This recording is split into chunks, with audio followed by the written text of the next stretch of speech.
तन तन जगत गुरु सतगुरु रविदास जी महाराज, तन तन सतगुरु स्वामी सरवणदास जी महाराज जी के पावन चरना कमला विराजमान गुरु साध संगत जी, अज महान क्रांतिकारी महान समाजकारक सतगुरु कबीर साहिब जी महाराज जी का आगमन पर बहुत ही उत्साहपूर्वक मनाया जा रहा है। सतगुरु कबीर साहिब महाराज जी का आगमन 1398 ईस्वी में लहरदारा बनारस विखे होया। आप जी का पावन पोषण सत्कार जो पिता नीरू जी अति सत्कार जो माता नीमा जी ने किया। जो सतगुरु कबीर साहिब महाराज जी का इस संसार में जागरण होया, समाज कुछ असमानतावां सन और भारत के मूल निवासी समाज में बहुजन समाज में मानव बोधियां वलों मानवी अधिकारां तो वंचित रखा गया। सतगुरु कबीर साहिब महाराज जी जगत गुरु रविदास महाराज जी के संत एक साथ सतगुरु कबीर साहिब महाराज जी ने क्रांति का बिगुल बजाया, उच्चारण किया, अकबर अल्लाह मुख पाया, कुदरत के सब बंदे एक रूप के सब जग उपजया, कौन करे को बंदे के सारे जीव प्रजा दत्ता तो बने हैं और सारे जीव अल्लाह के रूप तो पहुँचे हैं। इसलिए सारे जीव मानवीय तौर के बराबर हैं। उस समय भेदभाव का बोलबाला से और संगे गांधे समाज में जिसमें सतगुरु कबीर साहिब महाराज जी का जब रविदास महाराज का आगमन होया, उस समाज में सदियों तो मानवी अधिकारां तो वंचित रखा गया से सतगुरु कबीर साहिब महाराज जी ने इस संसार की क्रांति लियांदी और उजागर किया। गर्भवास में कुलने जाति ब्रह्म के सब उत्पाती कौरे पंडित ब्राह्मण करके हुए ब्राह्मण कह जन्मत हुए। जो तू ब्राह्मण ब्राह्मण जाया तो आन बाढ़ का ही नहीं आया। भाई जेकर तू उच्ची कुल का ब्राह्मण है तो सारे ही माता के पेट का ही आए हम तुझे से आया है और तू हो किसी रास्ते क्यों नहीं आया जेकर तू उत्तम है।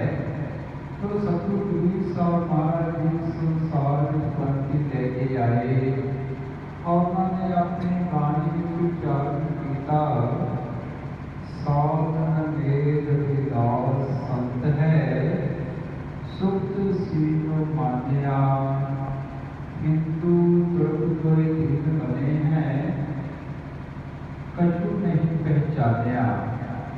सतगुरु कबीर साहिब महाराज ने उच्चारण किया कि संतां विचों महान संत सतगुरु रविदास महाराज जी हैं, जिन्हां दे चरनां कमलां विच उस समय हिंदुआं ते मुसलमानां ने सिजदा करके उन्होंने हक का रूप करके जानिया है। और जगत गुरु रविदास महाराज ने वर्तमान में उच्चारण किया, सतगुरु कबीर साहिब महाराज ने महिमा की है, नाम तेरे कबीर त्रिलोचन सतना सैन तरह, जाके बाप वैसे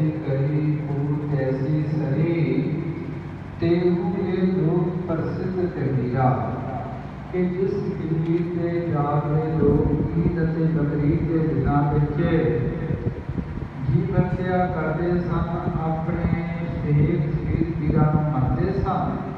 सतगुरु कबीर साहब महाराज जी नूं ऐसे ब्रह्म ज्ञान होया कि उन्होंने सबना जीव हत्या तो रोक के हर के नाम नाल जोड़िया। ऐसे क्रांतिकारी परमार्थी विचारा करके सतगुरु कबीर साहब महाराज जी संसार में प्रसिद्ध हुए और उन्होंने सूरत मातम का भी खंडन किया। कहो कबीर जो राम विचारे तिन सूतक मातम ना हुई कि धरती में कितने जीव पैदा होते हैं, कितने मरते हैं और जो जीव हर के विचार करता है उसको सूतक मातम नहीं लगता। तो सतगुरु कबीर साहब महाराज ने चारण किया, जीवत पितर ना माने को हुए श्राद्ध कराई, पितरे कपड़े कोटा खाए दुआ पुत्र खाई। कि जिते मापिया पुस्ता की माता पिता की सेवा नहीं करता, मरिया तो लोग श्राद्ध कराते हैं, इसका कोई फायदा नहीं है। और सतगुरु कबीर साहब महाराज जी संसार में क्रांतिकारी परिवर्तन लेके आए और उन्होंने चारण किया, गुर सेवा ते भगत कमाई, तब ये मान देही पाई। इस ते ही को सिमरै देव सो देही, भाई हर की से गुरुआं की सेवा की, भक्ति की कमाई की, ताए सानू मान जन्म प्राप्त होया है। इस संसार की सृष्टि में हर की सब तो महान सदका ये मान जन्म है और इस जन्म देवी देवते करते हैं।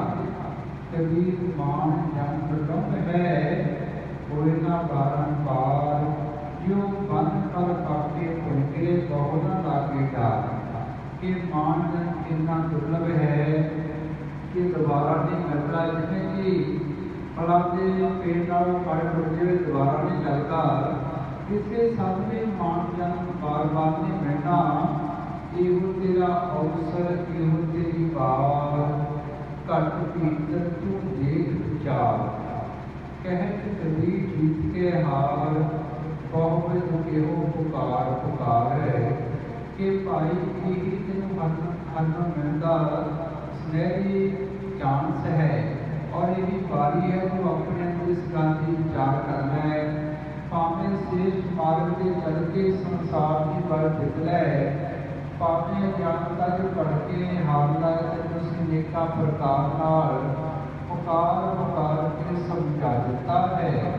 और सतगुरु कबीर साहब महाराज ने उच्चारण किया, कबीर सेवा को दो भले, एक संत एक राम, राम को दाता मुक्त को, संत जो पावे नाम।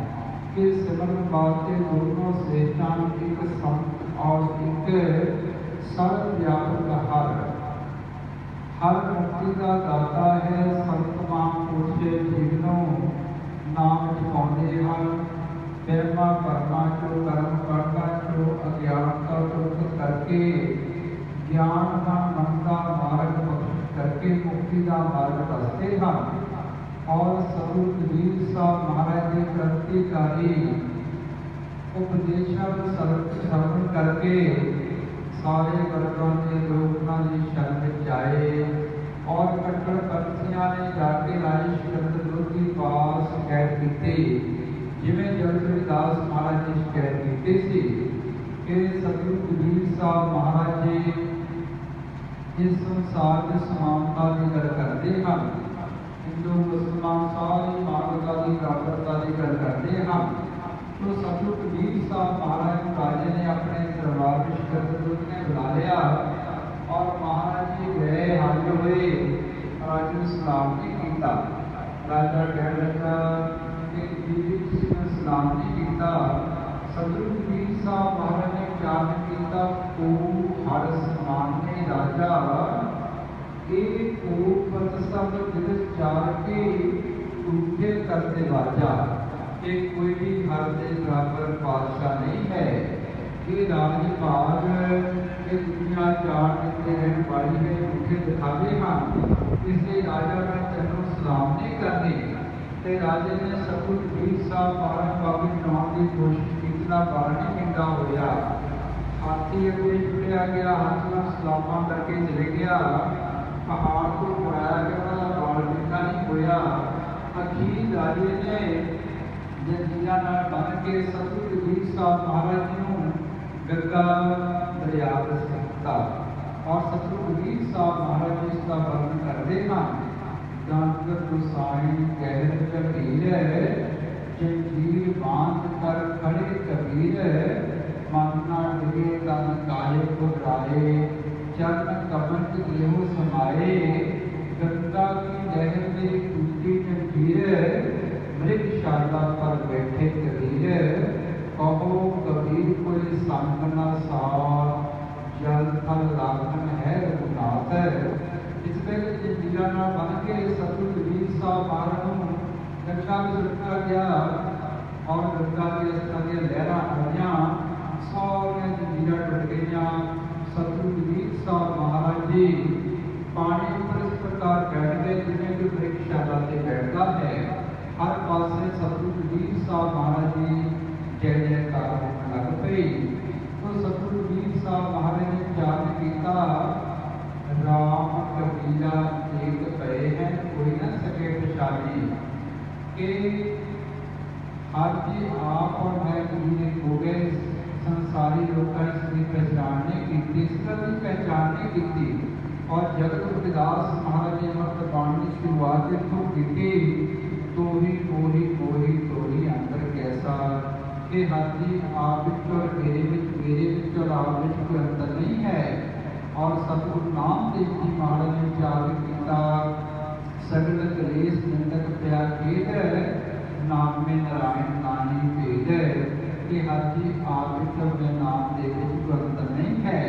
और सतगुरु कबीर साहब महाराज ने उच्चारण किया, कबीर मेरी जात को सबको हंसने हार, बनिहारी जात को जय जगतो सिरजनहार। कि मेरी दाहा जाति से हर कोई हंसता, मैं जाति को बलिहार करता हाँ, जिस में जाके मैं हर पा लिया है।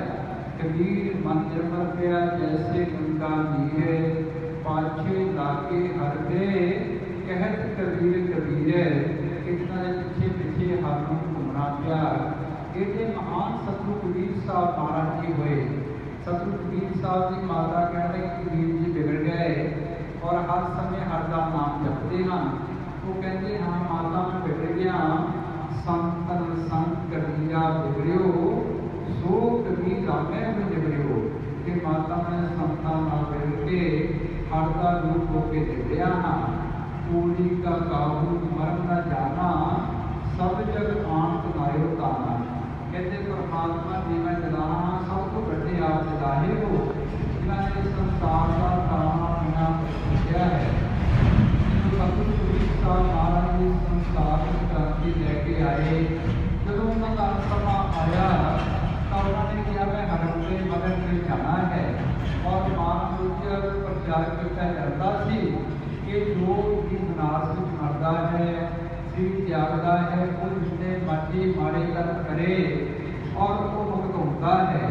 सतगुरु कबीर साहब महाराज दादा वर्णन किया, कांची मगर समचारी।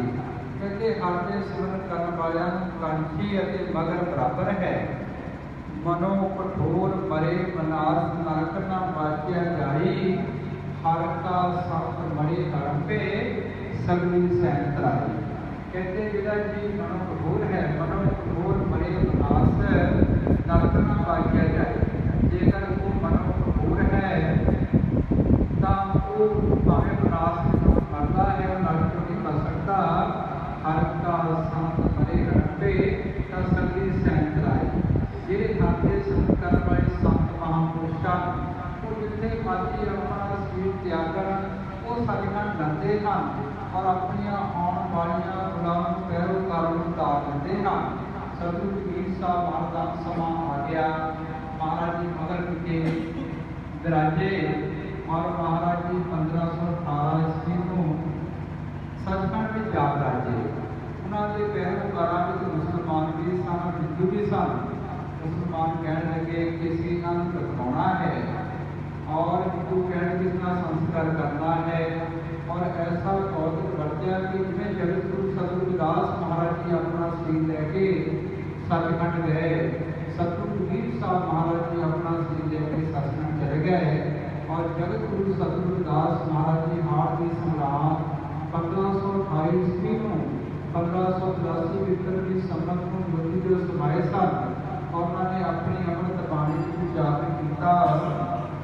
निर्गुण काल देखो आई देही सहत कबीर सदाई के निर्गुण हर दे गुण देखो कि सतगुरु कबीर साहब महाराज जी श्री लैके सचखंड चले गए। तो गुरु कहते साध संगत जी रविदासिया धर्म का नियम है कि जगत गुरु सतगुरु दास महाराज जी की विचारधारा के नाल महाऋषि भगवान वाल्मीकि जी महाराज, सतगुरु नामदेव जी महाराज, सतगुरु कबीर साहब महाराज, सतगुरु गुरबचन जी महाराज, सतगुरु सतना जी महाराज, सतगुरु सहन जी महाराज जी की विचारधारा का प्रचार और प्रसार करना, जो धर्म मानवता की गल करते हैं उन्होंने सत्कार करना और मानवता का प्यार करना और सदाचारी की मुक्ति करना।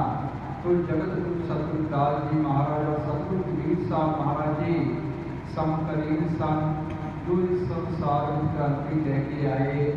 तो अज सतगुरु कबीर साहब महाराज जी का आगमन पर मनाया जा रहा है। उन्होंने दसे उपदेशों से चढ़ना, उन्होंने आगमन पर मनाने का वो प्रदूषण है।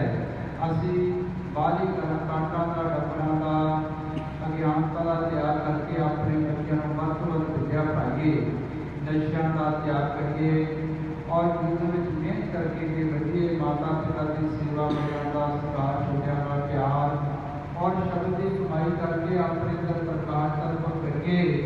जिन्हें सतगुरु कबीर साहब महाराज ने उच्चारण किया, जिस मरण के जगत रहे मेरे मन आनंद, मरने के ही पाई है पूर्ण परमानंद। के संसार के लोग मन तो डरते हैं, जिन्हें जीवन भाव मर जाते हैं अपने ध्यान मुखां के उपर जाके प्रकाश तत्व कर लेते हैं, हमेशानंद में रहते हैं। सार्थक मरे संत सब जीवे, राम रसायन रसना पीवे। इतने मरते तो सागत हैं, संत हमेशा मरते हैं। और कबीर संत हुए क्या रोइए, जो अपने गृह जाए, रोगो सागत वापरे, जो हाटे हट लगाए। कहते संत महापुरुष साध बचाते हैं और हर दे भेजे रोते हैं और हर दे पार कर जाते हैं। उन्होंने जानते रोना नहीं चाहिए और सागर जितना रोना चाहिए है जो संसार की बाजी हार के जाते हैं। तो संत महापुरुष हमेशा मर होते हैं। सतगुरु कबीर साहब महाराज ने उच्चारण किया, तंत्र मंत्र सब झूठ है, मत पूजो जगत कोय, सार शब्द जाने बिना धागा हंस ना हुए। ये जंत्र मंत्र टूणे भी सब कुछ झूठ हैं। शाद शब्द तो बिना, हर के नाम तो बिना ये महान नहीं बन सकता। तो गुरु कहते साध संगत जी पिछले भर जगत गुरु सतगुरु दास महाराज जी ने पूरा पैरोकारा रविदासिया धर्म पहचान करी है, जिसका प्रचार प्रसार विश्व भर में बहुत तेजी हो रहा है। सानू हमेशा ही अपने रहबराज को, अपने गुरुओं को, अपने संतां महापुरुषों को, अपने शहीदों को, अपने समाज धारकों को याद रखना चाहिए है।